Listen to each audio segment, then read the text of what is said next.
현명하고 똑똑한 사람이에요. 이렇게 이야기하니까 꼭 제가 팔불출 같으시죠? 맞습니다. 하지만 제 아내라서가 아니라 아내는 정말로 그만큼 멋진 사람이에요.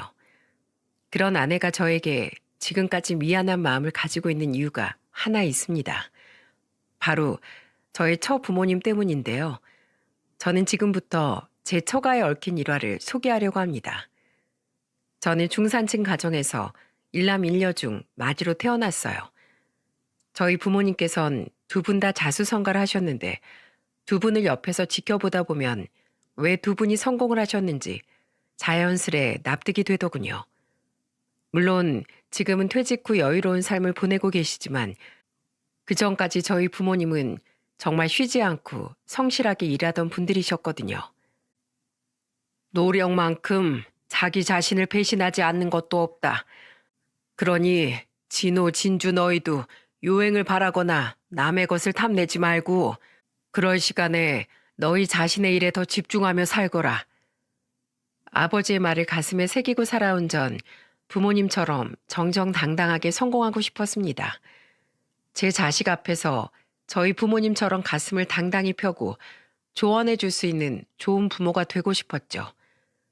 그리고 요리를 좋아했던 전 치열한 노력 끝에 20대 후반에 부모님의 도움과 제가 모은 돈을 합해 이태원의 번듯한 제 식당을 차릴 수 있었어요.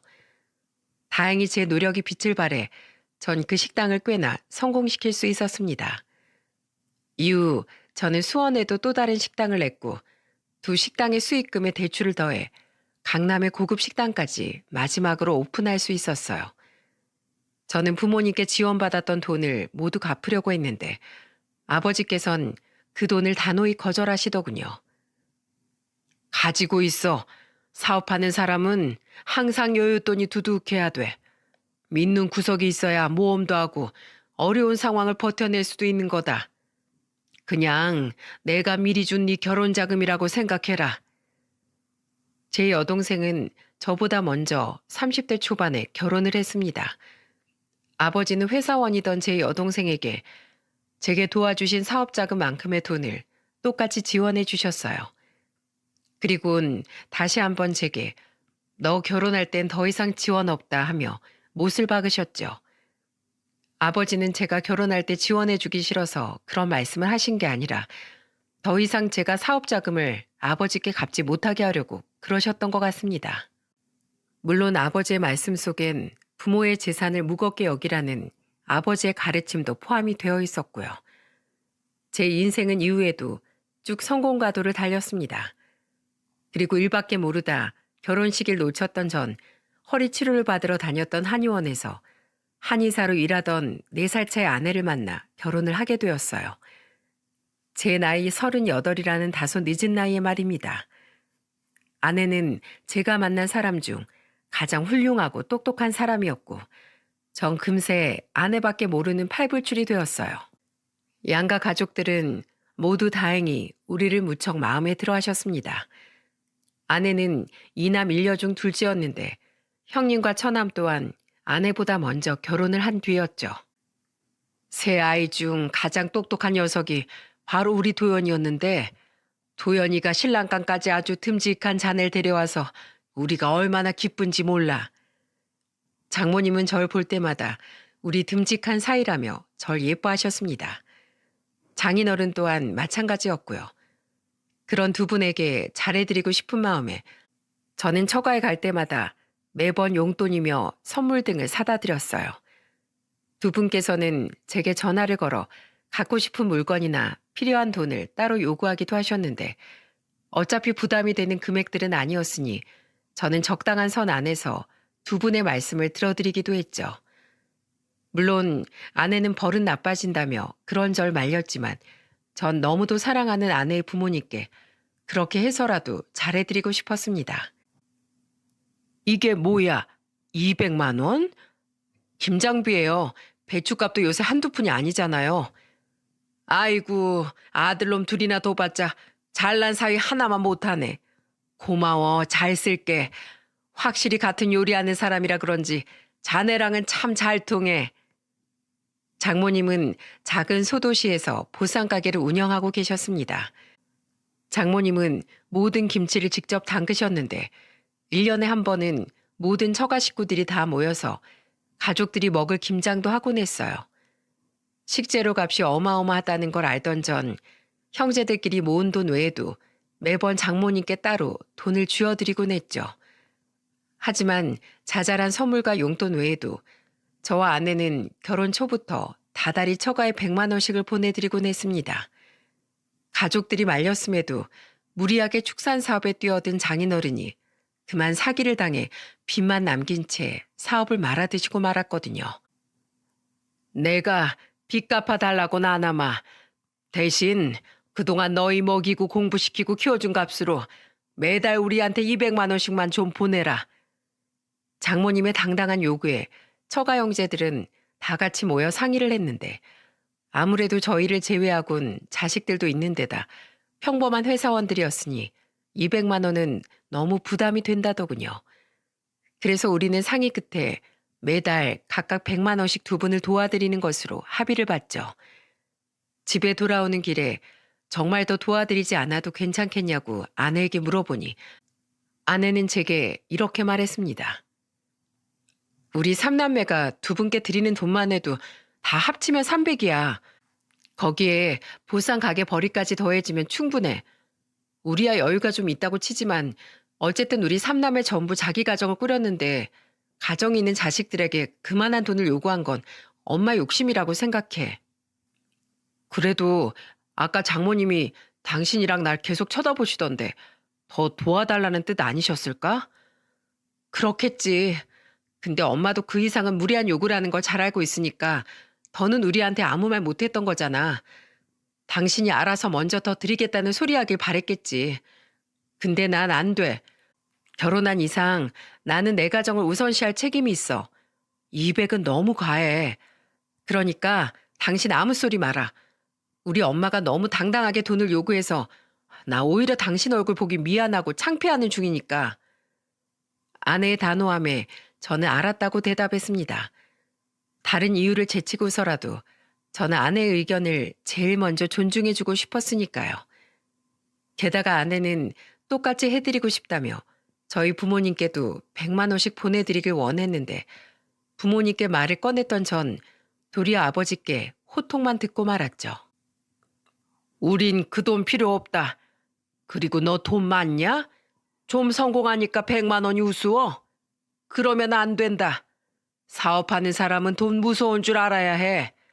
언제 어떻게 휘청거릴지 몰라서 무서운 게 바로 사업이다. 고집 부리지 말고 잘 될 때 한 푼이라도 더 아껴놔. 돈 보냈다간 봐라. 내 아주 100만 원을 1000만 원으로 돌려보낼 테니까. 아버지는 진심으로 절 나무라고 계셨습니다. 아내는 그 말을 전해 듣더니 갑자기 얼굴을 붉히며 속상한 표정을 짓더라고요. 왜 그래? 우리 부모님한테 처가랑 똑같이 돈 못 보내드려서 그래? 그런 거라면 정말 신경 쓰지 마. 그런 게 아니라 속상하고 창피해서 그래. 어머님 아버님은 항상 자식 먼저 생각하시고 생전 뭘 받으려고 하질 않으시는데 내 부모님은 그저 받기만 좋아하고 키워준 값을 당당하게 요구하잖아. 나 당신 보기가 너무 부끄러워. 아내는 결국 눈물까지 흘리더군요. 저는 놀란 마음에 그런 아내를 꼭 안고 달래주었어요. 그리고 아내에게 약속했죠. 당신이 그렇게까지 속상하고 스트레스 받고 있는 줄 미처 몰랐어. 내가 미안해. 이제 앞으론 당신 말대로 두 분 요구 들어드리지 않을게. 잘하려고 했던 내 마음이 당신에겐 상처가 되고 있는 줄은 정말 몰랐어. 그날 이후 저는 아내와의 약속을 지켰습니다. 처가에 갈 때마다 빈손으로 갈 수는 없으니 여전히 작은 선물이나 용돈을 드리긴 했지만 가전을 바꿔달라는 등 해외여행을 가고 싶다는 등의 과한 요구는 아내와 상의 후 아내의 허락이 떨어지지 않으면 정중히 거절을 드렸죠. 자네 지금 매달 우리한테 100만 원씩 준다고 유세 떠는 거야? 아니면 우리가 이제 망했다고 처부모를 무시하는 건가? 내가 우리 도연이를 한의사 만들려고 얼마나 힘들게 키웠는데 잘 키워놓은 만큼 다른 자식들보다 키워준 값 좀 더 받겠다는데 그게 그렇게 못마땅한가? 죄송합니다, 장모님. 저희 가게 생활비는 전반적으로 집사람이 다 관리하고 있어서요. 집사람하고 상의해 볼게요. 걔가 안 된다고 할 게 뻔하니까 내가 자네한테 전화해서 이러는 거 아닌가? 됐네, 끊어. 그러자 두 분은 저에 대한 태도가 점점 바뀌시더군요. 물론 처가에 갈 때마다 제가 뭔가를 드리니까 절 홀대하진 않으셨지만 확실히 절 보자마자 표정이 환해지던 이전과는 달라져 있었죠. 돈 때문에 이렇게 사람 태도가 변하나 싶어 조금은 씁쓸하기도 하더군요. 처가에 생긴 약간의 불편함만 빼면 저와 아내의 결혼 생활은 평화롭고 행복했어요. 하지만 단 한 가지 우리에겐 큰 고민거리가 있었는데 그건 바로 아이 문제였죠. 병원에서는 분명 우리 두 사람에게 아무런 문제가 없다고 했건만 우리에겐 통 아이가 찾아오지 않았거든요.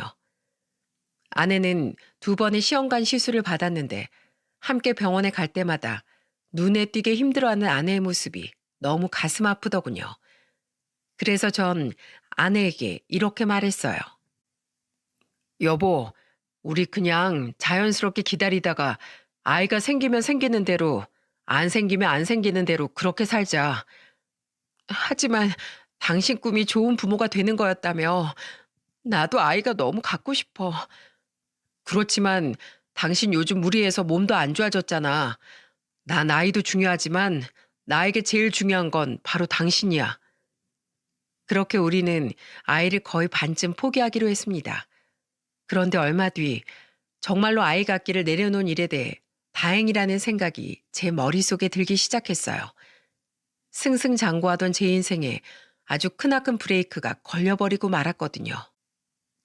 또 영업시간 제한이라고? 그건 바로 전 세계 모든 사람들이 힘들었던 시기인 마스크 시국 때문이었습니다. 수많은 자영업 중에서도 저는 제일 크게 타격을 입었던 요식업 업장을 세 군데나 운영하고 있었으니 정말 미치고 팔짝 뛸 노릇이었죠.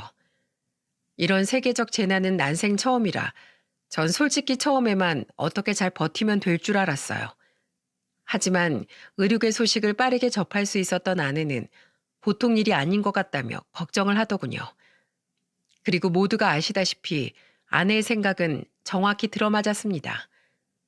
길거리엔 지나다니는 사람 수가 눈에 띄게 줄어들었고 뒤늦게 배달까지 시작했지만 이미 인건비며 버려진 식재료 값이며 월세까지 적자가 장난이 아니었죠. 저는 피눈물을 머금고 차례로 수원의 식당부터 강남의 식당까지 정리해야 했습니다. 내 평생을 바친 식당들이 다 날아가게 생겼어. 울지 마. 괜찮아, 여보. 다 잘 될 거야. 우린 잘 이겨낼 수 있어. 아직 이태원 식당 하나가 남았잖아. 당신이 제일 소중하게 생각하는 곳 말이야. 시국이 시국인지라 의료계에서 일하던 아내 또한 힘들었을 텐데 아내는 연신 절 위로하고 북돋아주려 노력했습니다. 저는 그런 아내 덕에 무너지지 않고 악자까지 버텨낼 수 있었어요. 저는 어떻게든 이태원 식당만큼은 지키려고 안간힘을 썼습니다. 그럴수록 저는 더더욱 아내에게 미안해져 갔죠. 미안해, 여보. 자꾸만 내 대출금을 당신 버리러 갖게 해서. 뭐가 미안해. 우린 부부잖아. 부부 사이에 네 돈 내 돈이 어딨어. 나도 그 식당 살리고 싶어. 내가 원해서 그 대출금 갚는 거야. 기죽지 마. 저는 그런 아내와 또 제 사업을 누구보다 지지해 주셨던 부모님께 무너지는 모습을 절대 보이고 싶지 않았어요. 저는 조금만 더 버티자는 생각으로 계속해서 대출을 받으며 마지막 식당을 붙잡고 있었습니다. 부모님은 절 도와주고 싶어 하셨지만 전 염치가 없어 스스로의 힘으로 일어나고 싶다며 부모님의 도움을 거절했죠. 아내 또한 저와 같은 생각이었고요. 그러다 보니 커져가는 대출금 때문에 처가에 드리는 용돈 금액이 너무 부담되기까지 이르더군요. 어느 날 아내는 제게 먼저 이런 말을 했습니다. 여보, 우리 부모님한테 드리는 용돈 절반으로 줄이자. 지금 상황에서 100만 원은 너무 크고 부담돼. 미안해, 여보. 나 때문에 당신한테 너무 피해를 끼친 것 같아서. 미안하단 말 하지 말랬지. 그리고 우리 무려 5년이라는 시간 동안 우리 부모님께 그 돈을 드렸잖아. 다른 형제들도 똑같이 드렸으니까 그 정도면 어느 정도 빚은 정리되셨을 거야. 당신 충분히 나랑 우리 부모님한테 할 만큼, 아니, 그보다 더 잘했어. 오히려 진즉에 용돈을 줄였어야 돼. 두 분 재정 상태가 어떤지 모르니 용돈을 끊어버릴 수는 없지만 적어도 지금은 줄이는 게 맞아. 오히려 내가 미안해, 여보. 저는 아내에게 제 기울어진 사업 때문에 생긴 일이니 적어도 용돈을 줄이겠다는 이야기는 두 분을 직접 뵙고 말씀드리고 싶다고 말했습니다. 워낙에 돈 문제에 예민하신 분들이기도 했고 돈 이야기라는 게 아무리 가까운 사이여도 가볍게 말을 꺼내기엔 어렵고 민감한 문제였으니까요. 마침 2주 뒤가 처가 식구들이 다 모이는 날인 김장날이었기에 저는 미리 50만 원을 뽑아 봉투에 담아두곤 그날을 기다렸습니다. 그런데 일주일 뒤 웬일로 장모님께서 먼저 제게 전화를 주신 게 아니겠어요? 제가 매번 두 분의 요구를 거절한 뒤로 두 분이 제게 먼저 전화를 거는 일은 거의 없으셨거든요. 저는 궁금한 반, 반가운 마음 반으로 전화를 받았는데 장모님의 용건은 참 듣자마자 한숨부터 나오더군요. 장모님, 어쩐 일이세요? 제가 먼저 전화를 드렸어야 했는데. 아닐세, 무소식이 희소식이지 뭐. 그건 그렇고 자네 장인이 지난주에 차 사고를 냈어. 네? 그걸 왜 이제 말씀하세요? 장인어른은요? 많이 안 다치셨어요? 다쳤으면 내가 연락을 했겠지. 아주 멀쩡하다네. 혼자 전보대를 들이박은 거라 다른 다친 사람도 없고. 그래서 말인데 우리 차가 10년은 더 됐으니 이참에 차를 좀 바꿔보려고 하네. 자네 장인이 점 찍어 놓은 차가 하나 있는데 그게 얼마더라? 한 8천만 원 정도 한다는구먼. 다른 것도 아니고 늙은 우리가 안전하게 다니려면 차는 좋은 걸 타고 다녀야 할 거 아닌가? 자네가 좀 사주게. 설마 늙은 처부모한테 낡고 망가진 그 차를 그대로 타고 다니라고 말하진 않겠지? 죄송해요, 장모님. 장모님 말씀은 무슨 뜻인지 충분히 이해하지만 안타깝게도 제 사업이 지금 좀 어려운 상황이라서 그런 큰 돈을 마련해드리기 힘들 것 같아요. 8천만 원이라니. 지금 단돈 800원도 아껴 쓰고 있는 마당에 그만한 돈이 어디 있단 말입니까? 저는 장모님께 아주 정중히 거절 의사를 밝혔어요. 그러자 장모님은 아주 노발대발하다가 전화를 뚝 끊어버리시더군요. 걱정이 됐습니다. 김장날에 용돈에 대해 말씀드릴 생각을 하니 벌써부터 머리가 지끈거리는 것 같았죠. 그렇게 저는 불안한 마음으로 일주일 뒤 처가의 김장에 참여하게 되었습니다. 오랜만에 한 부탁을 거절당한 탓에 장모님과 장인어른의 심기는 매우 불편해 보이시더군요. 장인어른은 저 보란 듯이 망가진 차를 마당에 잘 보이게 세워두곤 자꾸만 근처를 서성이며 툴툴거리셨고 장모님은 아예 제게 찬바람이 쌩쌩 불었죠. 마음은 불편하고 김장하느라 원래 안 좋았던 허리는 끊어질 듯 아프고 정말 죽을 맛이었습니다. 빨리 오늘 하루가 끝나기만을 간절히 바라며 저는 김장을 겨우 마쳤어요. 그렇게 힘든 김장이 끝나고 우리는 보쌈을 삶아 김장김치와 함께 소주를 먹기 시작했습니다. 김장할 때 이거 하나는 편해. 애들을 전부 각자 처가댁에 맡겨놓고 와서 애들 신경 쓸 일은 없잖아. 그러네요, 아주버님. 그날은 아이들도 없겠다. 힘든 김장이 끝났다는 해방감과 허기짐에 모두들 빠르게 음식과 술을 비워나가더라고요. 그 와중에도 전 용돈 이야기를 언제 꺼내야 하나 하는 생각에 음식이 입으로 들어가는지 코로 들어가는지 모르겠더군요. 그렇게 분위기는 무르익었고 어느덧 장모님께선 제일 먼저 취기가 제법 오르셨더라고요. 그래서인지 장모님은 이전보다 기분이 좋아 보이셨죠. 장모님, 저 드릴 말이 좀 있습니다. 저는 이때다 싶어 얼른 장모님께 말을 걸었습니다. 제 말에 너무 배부르다며 동네를 한 바퀴 돌고 오겠다던 아내를 제외한 모든 가족들이 저를 쳐다보더군요. 형제들 모두 똑같이 드리기로 했던 용돈 액수를 우리만 내리겠다고 이야기하려던 거라 모두가 있는 자리인 것이 오히려 잘 됐다 싶었어요.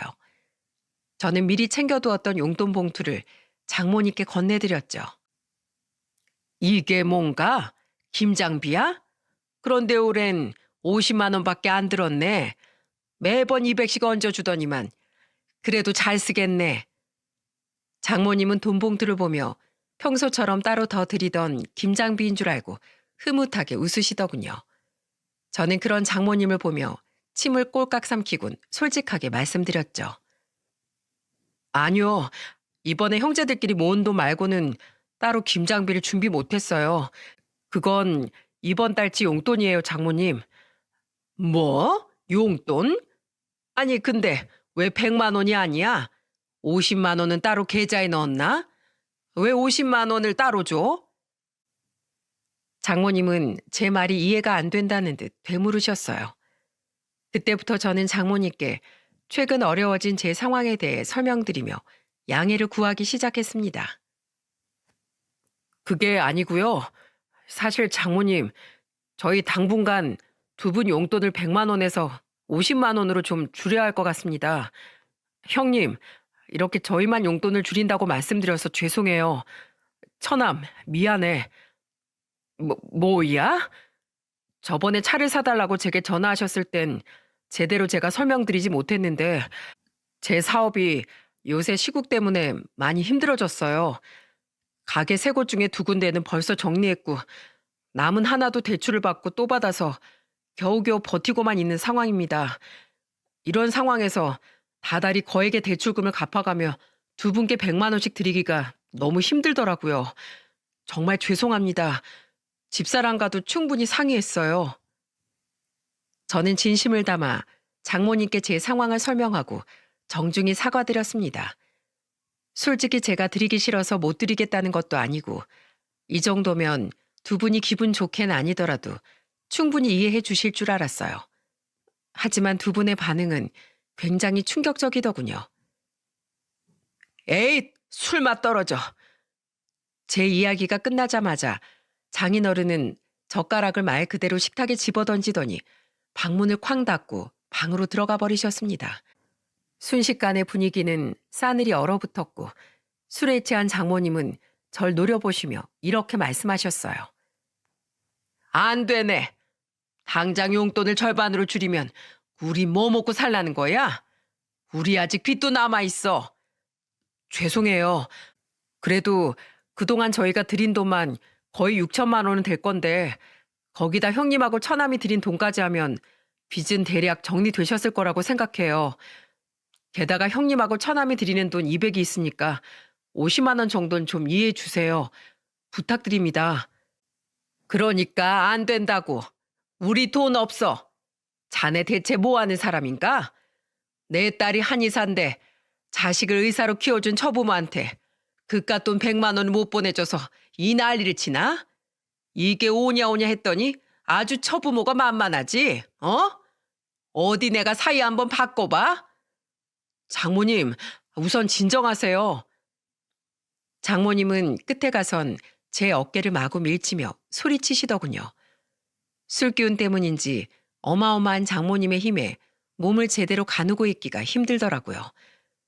그래서 전 장모님을 진정시키려 장모님의 손을 가만히 잡았습니다. 세게도 아니고 체온이 닿으면 장모님이 좀 진정되실까 싶어서 거의 닿는 수준으로요. 그런데 장모님은 제 행동이 불쾌하셨는지 제 손을 팍 뿌리치시더군요. 그리고 이어진 장모님의 충격적인 행동에 모두들 경악을 하고 말았죠.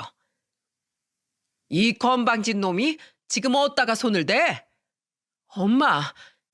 아, 여보, 어머님 좀 말려.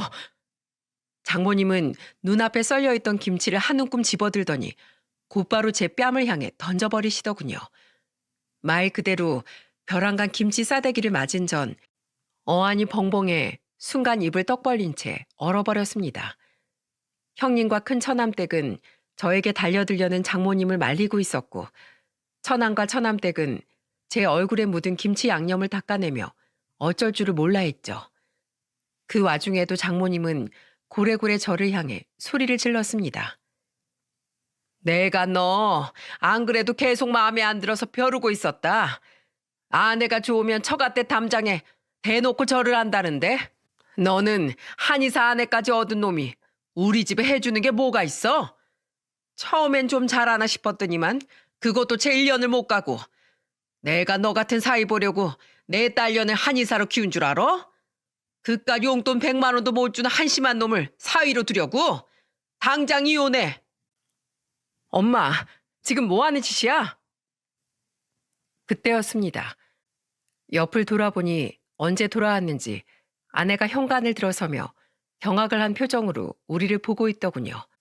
아내는 바닥에 나뒹굴고 있던 김치 조각들과 양념으로 엉망이 된 제 얼굴과 옷, 마지막으로 김치 양념 범벅인 장모님의 손과 장모님의 다른 손에 들린 용돈 봉투를 번갈아 봤습니다. 그리곤 이내 상황 파악이 됐는지 저에게 달려와 제 얼굴을 먼저 살피더라고요. 어디 좀 봐. 괜찮아? 안 다쳤어? 괜찮아. 아프진 않았어. 제 대답을 들은 아내는 눈물이 그렁그렁한 표정으로 고개를 휙 돌려 장모님을 노려보더군요. 여전히 술에 취해 있던 장모님은 그런 아내에게 사나운 표정을 지어 보였죠. 엄마 미쳤어? 지금 이 사람한테 저 김치를 집어던진 거야? 설마 그 용돈 문제 때문에? 지금 제정신이야? 그래, 내가 그랬다. 이 싹바가지 없는 것이 힘들게 한의사로 키워줬더니 어디다 대고 부모한테 대들어? 미쳤냐니? 그게 부모한테 할 소리야? 그럼 엄마가 지금 한 짓은 잘한 짓이야? 아무리 기분이 나빠도 그렇지. 어떻게 사람한테 김치를 던져? 이 사람이 평소에 엄마한테 어떻게 했는데? 아내는 눈물을 펑펑 흘리며 악에 받쳐 소리쳤습니다.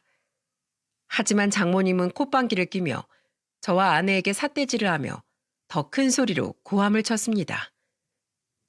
이게 어디서 남자한테 미쳐서 부모도 못 알아보고 큰 소리야? 제가 나한테 뭘 해줬는데 친구들이랑 해외여행 좀 보내달랬더니 단칼에 거절해서 친구들 앞에서 내 자존심 팍 깎아먹게 만들고 이번에 그깟 차 하나 뽑아달라는 것도 죄다 거절하고 의사 안에 데려갔으면 그만큼 처가에 더 잘해야 하는 거 아니야? 근데 거기다 대고 뭐? 용돈을 100에서 50으로 줄여? 처부모를 우습게 알아도 유분수지. 다시 생각해도 열이 확 받네. 그러더니 장모님은 분이 안 풀리는지 식탁에 있는 쌈야채며 김치 보쌈을 마구잡이로 제게 던지기 시작하더군요. 식구들은 그런 장모님을 말리느라 난리지 밖이 난리인데도 무책임한 장인어른은 방 밖으로 나오지도 않지. 정말 개판이었어요. 아내는 소리를 지르며 몸으로 저를 막아서고 있는데 아무리 아내의 부모라지만 더는 못 참겠더라고요. 장모님에게 한 소리를 하든 그대로 그 집을 나가버리든 할 생각으로 전 자리를 박차고 일어났습니다. 그런데 그때 정말 상상도 못했던 일이 저와 식구들의 눈앞에서 일어나고 말았죠. 아우 차가워! 전 정말이지 제 두 눈을 의심했습니다.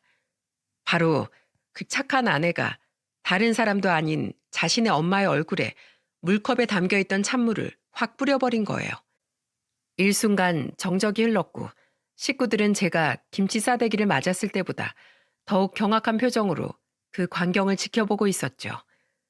아내는 눈물을 흘리며 장모님을 노려보고 있었고 장모님의 얼굴에선 물줄기가 뚝뚝 떨어지고 있었습니다.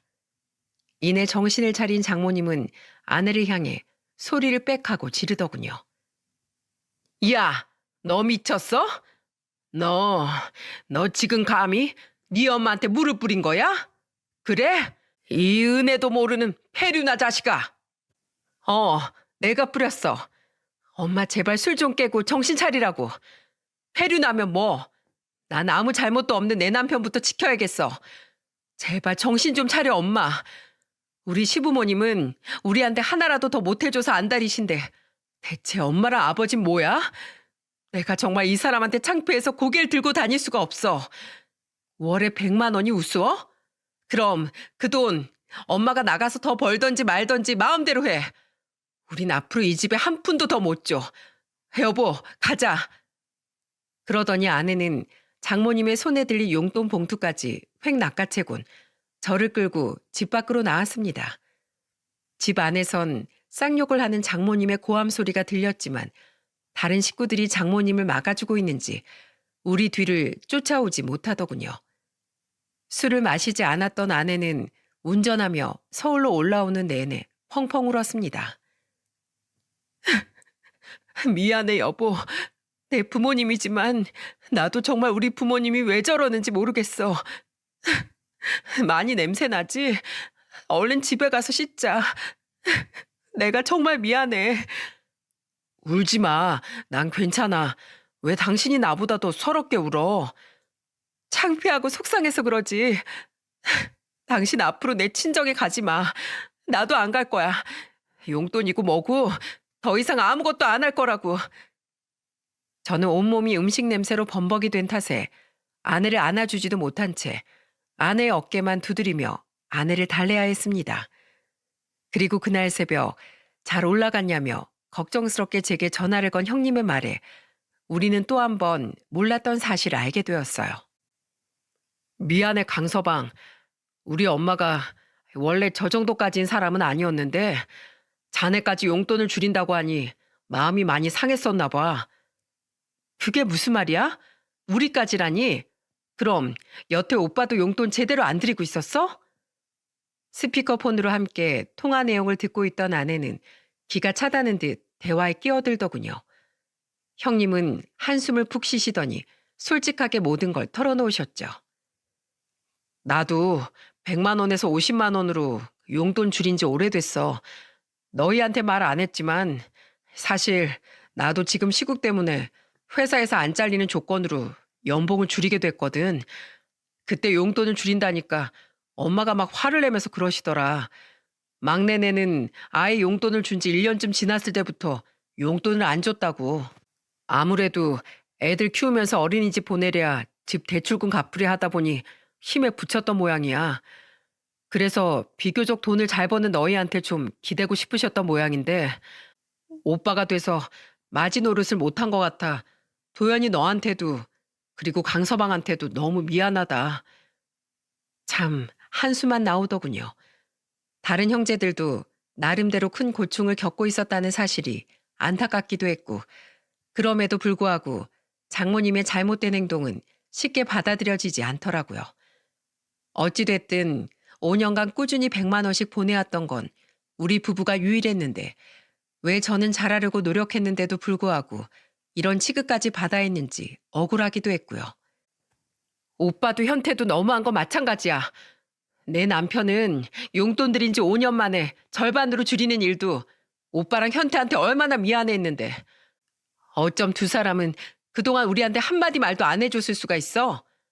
그런다고 우리가 용돈을 줄였을까 봐?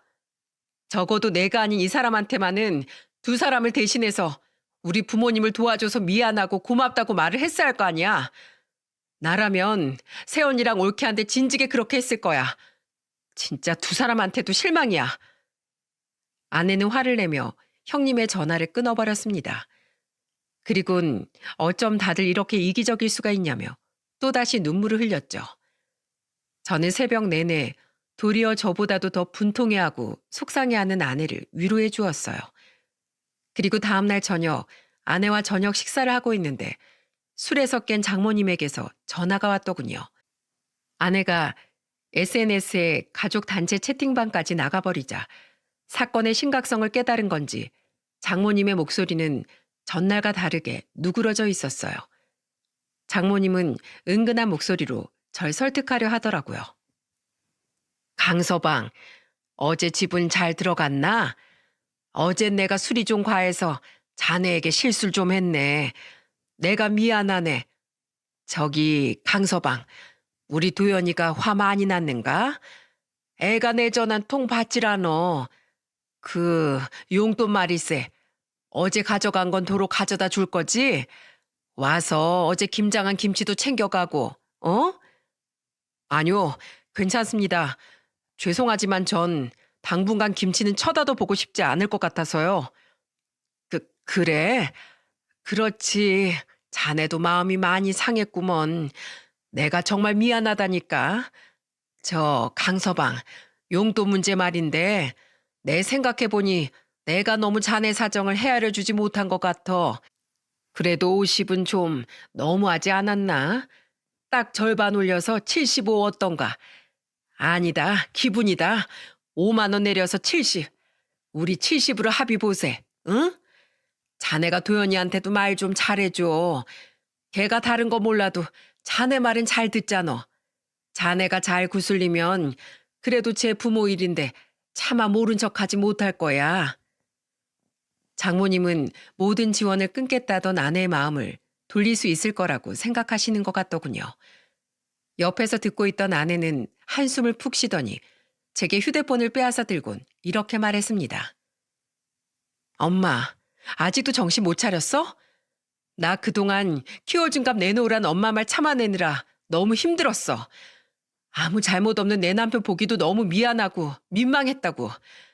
근데 싫다는 말 한 번 없이 오히려 나보다 더 엄마 아버지한테 잘했던 이 사람한테 어제 엄마가 그런 행동을 했을 때 나 깨달았어.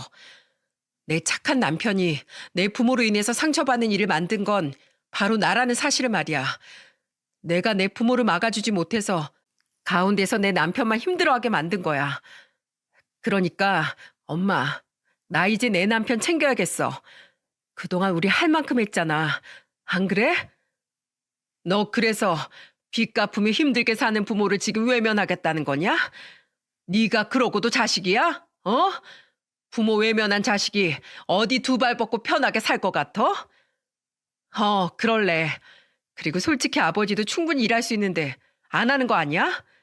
사업하던 사람이 다른 사람 아래서 일하기 싫다고 경비일이나 다른 일을 애초에 알아보지도 않고 있는 거잖아.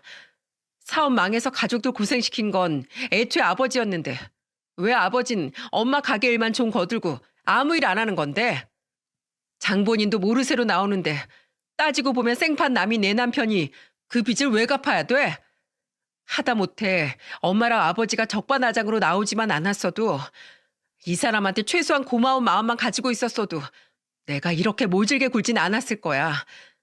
나 이제 집에 안 가. 용돈 같은 것도 나한테 바라지도 마. 아내는 그렇게 말하곤 통화 종료 버튼을 눌러버리더군요. 그리고는 얼굴을 감싸고 흐느끼기 시작했어요.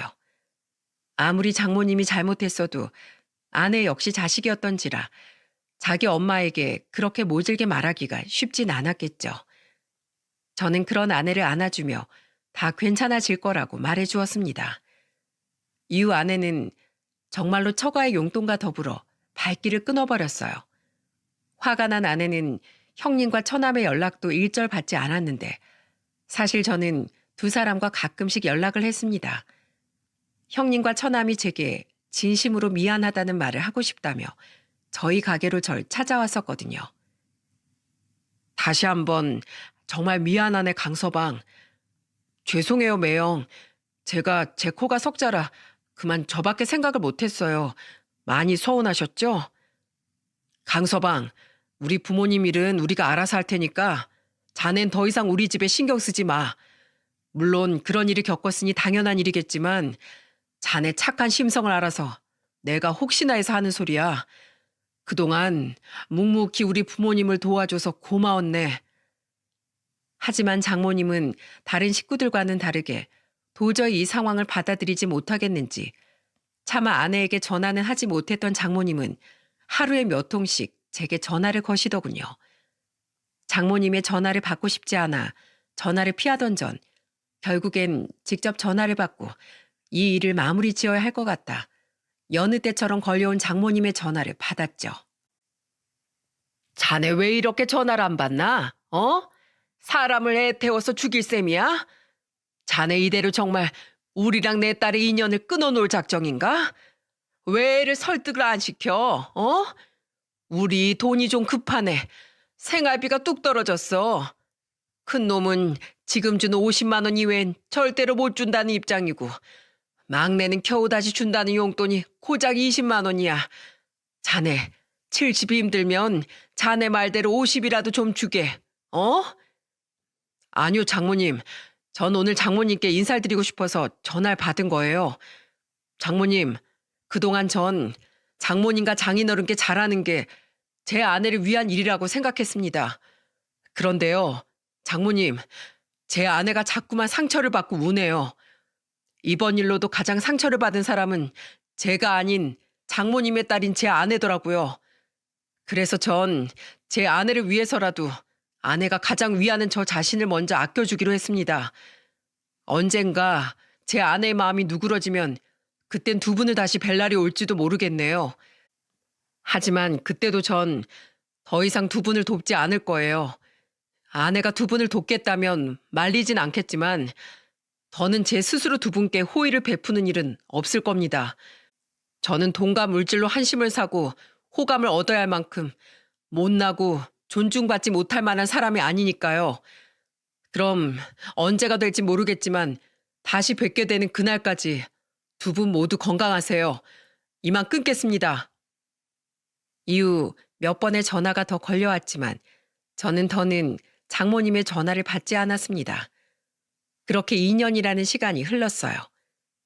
결국 그 일이 있고 나서 얼마 되지 않아 이태원의 제 가게는 문을 닫아야 했습니다. 너무도 가슴 쓰리고 슬픈 일이었지만 이미 코앞까지 들어차 있던 불행을 막아내긴 역부족이었죠. 아버지께선 마지막까지 절 도와주고 싶어 하셨지만 어차피 시국이 나아지지 않는 한 밑빠진 독에 물 붓기였기에 저는 끝내 아버지의 도움을 마다했습니다. 괜찮아. 그래도 당신은 최선을 다했잖아. 맞아. 그래서인지 크게 후회가 남진 않네. 이후 저는 밑바닥부터 다시 시작해야 했습니다. 그래도 전 항상 저를 믿고 응원해주는 아내 덕에 힘을 내서 다시 일어서는 일을 주저하지 않을 수 있었죠. 덕분에 전 이번엔 부모님의 도움 없이 작은 식당을 다시 차릴 수 있었습니다. 비록 또 다른 대출과 아내의 지원이 있긴 했지만 이전의 경험과 수많은 사업적 지인들 덕에 저는 빠르게 가게를 성공시킬 수 있었어요. 그래서 지금은 비록 예전만큼 잘 벌지 못하더라도 꾸준히 성장해 나가는 중이죠. 형님에게 듣기로 지금 장인어른께선 건물 경비일을 시작한 지 몇 달이 넘었다더군요. 그마저도 건물 사람들이나 건물주와 몇 번이나 다툰 탓에 2번이나 이직을 하셔야 했다고 합니다. 게다가 그동안 처가의 돈을 따박따박 갖다 바쳤으면서도 끝내 장모님에게 그 꼴을 당한 저를 직접 본 큰 처남과 처남댁은 돈은 돈대로 쓰다가 저 같은 취급을 받고 싶지 않다며 언제부턴가 처가에 발길을 끊었다고 하더라고요. 나랑 현태는 아직 두 분께 각각 50, 20씩 용돈을 드리고 있긴 한데 집사람들 눈치 보느라 그 이상은 더 못 드려. 나머진 두 분이 알아서 갚으시겠지 뭐. 모이는 가족이 나랑 현태밖에 없다 보니까 이젠 김장도 안 해. 엄만 그냥 가게에서 팔 김치만 아버지랑 둘이서 담그시나 봐. 도연이는 아직 엄마한테 연락할 생각 없어 보이지? 네, 항상 똑같죠 뭐. 처가 얘기는 아예 꺼내는 것도 싫어해요. 부모님께서 처 부모님의 안부를 몇 번이나 물으시던 탓에 얼마 전 하는 수 없이 아내 몰래 두 분께 처가에서 있던 일을 말씀드렸습니다. 아내를 참 예뻐하셨던 부모님은 제 말에 탄식을 하며 이렇게 말씀하셨어요. 그런 안타까운 일이 있었구나. 아유, 그 착한 것이 자기 부모를 모질게 끊어버렸을 정도니 지 마음은 오죽 찢어졌겠니? 네 처한테 더 잘하렴. 속이 말이 아닐 거야. 그래, 네 엄마 말이 맞다. 그리고 도연이한테 처가에 연락을 하자 어쩌자 이런 방구도 말어. 그저 도연이 스스로가 너한테 입을 열 때까지 기다려주려무나. 두 분의 말처럼 전 아무 말 없이 아내의 곁을 묵묵히 지키고 있습니다. 그리고 언젠가 아내가 무슨 말이든 꺼내면 전 아내의 의견을 존중하고 들어줄 생각이었어요. 제가 받은 상처보다 아내가 받은 마음의 상처가 훨씬 컸을 테니 말입니다. 그런데 얼마 전 아내가 처음으로 제게 처가에 대한 이야기를 꺼내더군요. 이제 곧 김장철이네. 2년 전 그날 생각난다. 정말 내 인생의 최악의 날이었던 그 김장날 말이야. 당신도 안 잊었지? 여보, 생각난 김에 당신 그때 일을 사연으로 써서 사연 유튜브 같은 데 한번 보내봐. 엄마가 일하면서 자주 들었잖아. 혹시 모르잖아. 엄마가 자주 듣는 채널이 당신이 자주 듣는 그 채널이랑 같을지도. 꼭 엄마가 당신이 보낸 사연을 듣고 창피했으면 좋겠다. 비록 사람들은 엄마 이야기인지 모를 테지만 엄마 스스로는 알 거 아니야. 자기 얘기인 거. 그리고 댓글들을 보면 자기가 얼마나 잘못된 행동을 했는지 알겠지. 입을 삐죽이며 한 아내의 말에 저는 두 말 없이 알았다고 대답했습니다. 그래서 전 2년 전 있었던 처가에서의 일을 이렇게 사연으로 보내게 된 거랍니다. 아내의 심경에 변화가 생긴 데엔 아마 최근 우리에게 다가온 기쁜 소식 덕분일 거라고 생각하고 있어요. 바로 저희에게 드디어 새 생명이 찾아와 주었거든요. 그것도 시술이 아닌 자연 임신으로 말입니다. 처음 임신 소식을 알았을 때 아내와 저는 서로를 부여잡고 눈물까지 흘렸습니다. 그때부터 한동안 아내는 제게 말은 안 했지만 부모라는 존재에 대해 많이 생각을 한 모양이더라고요. 그랬으니 벼랑간 제게 처가에 대한 이야기를 꺼냈던 거겠죠. 아직 임신 초기인지라 우리는 저희 부모님을 포함한 다른 가족들에게 이 소식을 알리지 않았습니다. 노산이라 아직 위험할 시기인지라 조금 더 안정이 되면 말씀을 드릴 계획이에요. 물론 가족 중 누군가 이 사연을 듣게 된다면 굉장히 놀라워하며 우리에게 먼저 전화를 줄지도 모르겠네요. 아직 아내는 처가 식구들을 만날 마음이 없어 보입니다. 그래도 앞으로 아이를 낳고 부모가 된다면 아내의 심경에도 변화가 생길지도 모르죠. 솔직히 저야 처부모님이 달갑진 않지만 저는 항상 아내의 편에 서서 아내의 의견을 존중해 줄 생각입니다. 저를 지키겠다며 아내가 자신의 부모에게 발길을 끊었듯 저 또한 그런 아내를 위해서 뭐든지 할 수 있으니까요. 세상엔 수많은 부모 자식 관계가 존재하죠. 그리고 어떤 형태의 가족이건 간에 단 하나만 잊지 않는다면 제 아내와 처부모님처럼 인연을 끊을 지경까진 도달하지 않을 거라고 생각합니다. 그 하나란 바로 서로에 대한 존중이죠. 그러니 여러분들께서도 아무리 가까운 가족 사이라도 서로에 대한 존중을 잊지 말고 늘 행복한 가정 안에서 살아가셨으면 좋겠습니다. 제 사연을 들어주셔서 감사합니다.